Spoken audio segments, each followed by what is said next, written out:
The first tenet of pain is fear.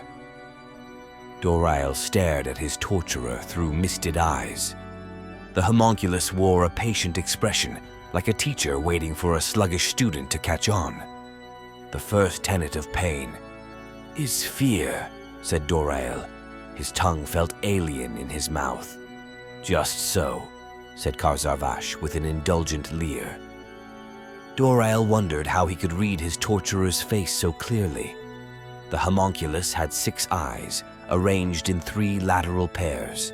Its mouth was framed by a pair of tiny limbs, which plucked at its lips to form expressions.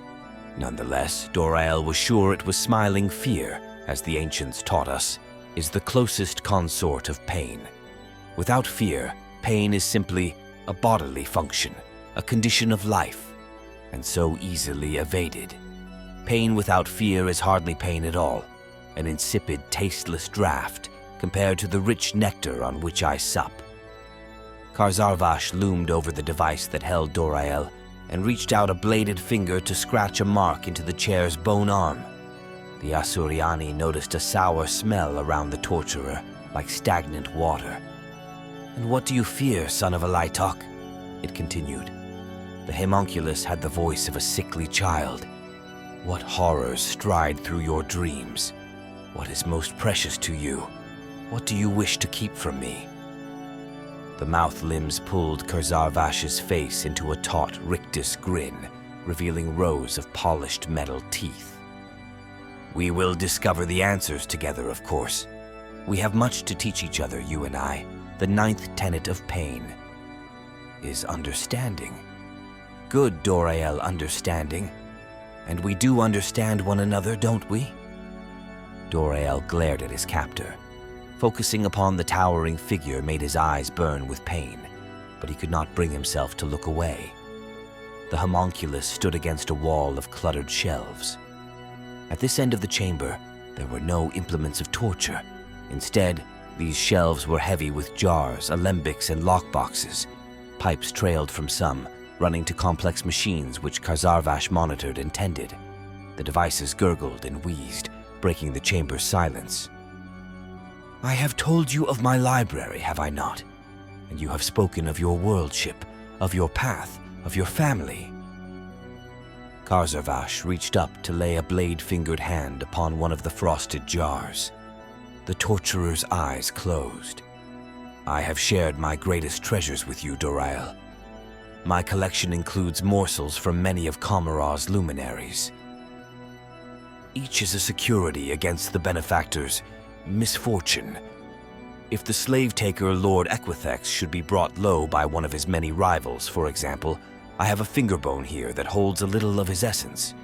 It would take some time, but I could grow the slave lord anew, that he might take revenge upon his assassin." The homunculus shook, grafted ribs rippling along its back with peristaltic motion. Somehow, Dorael knew Karzarvash was laughing. But how? Had he seen this before? The craftworlder realized he could not recall how long he had been held captive. "Equithex might come to regret the ambiguity of our agreement," the torturer continued, "were he to awaken here. But I digress." The homunculus straightened, its eyes opening as it focused upon its victim once more. "There is also a little of you in my collection, and a little of me." Dorael strained to check his own fingers, but his hands were bound in black synth gloves, studded with pain receptors. What had Karzarvash taken? "Through my art, life and death are mine to command," the Haemonculi said. "My guests never escape my attentions unless I will it.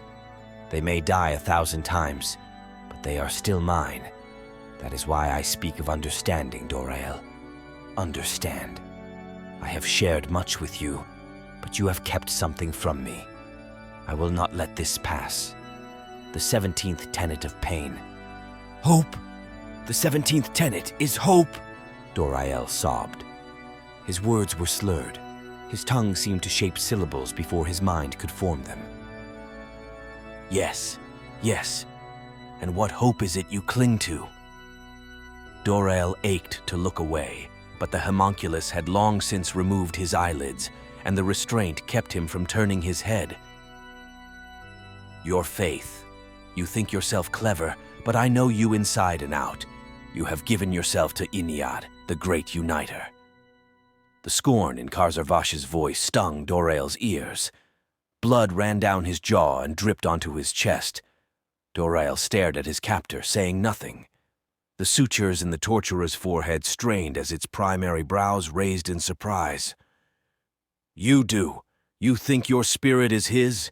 You believe he will steal you away, will take your being into himself when your time here is done.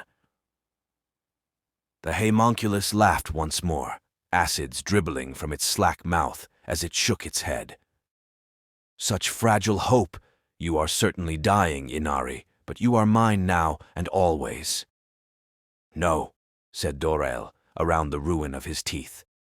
I have sworn my soul to him. In death, I will join the unity, the infinite spirit, and what remains of my body will become so much dust. Whatever grisly trophy you have taken from me will be naught but ashes. I will have escaped you, flesh merchant, and I will serve Ynnead in death. The torturer stepped forward, its head tilted to one side. Karzarvash's eyes blinked in sequence as it raised a venom-laced blade, and its child voice was tight with anger. Let us see, then. Your life ends here, Dorael. Your pain will not. You free me, torturer. Great Ynnead, take me. The first tenet of pain is fear. Dorael looked at his torturer, blinking raw eyelids to clear his misted eyes.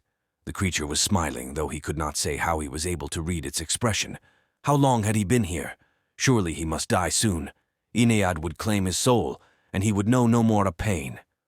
Karzarvash leaned forward and added one more nick to the arm of Dorael's chair, a surface scarred by scores of shallow cuts. By contrast, the craft-worlder noticed his own arm was whole once more, the skin flushed and free of marks.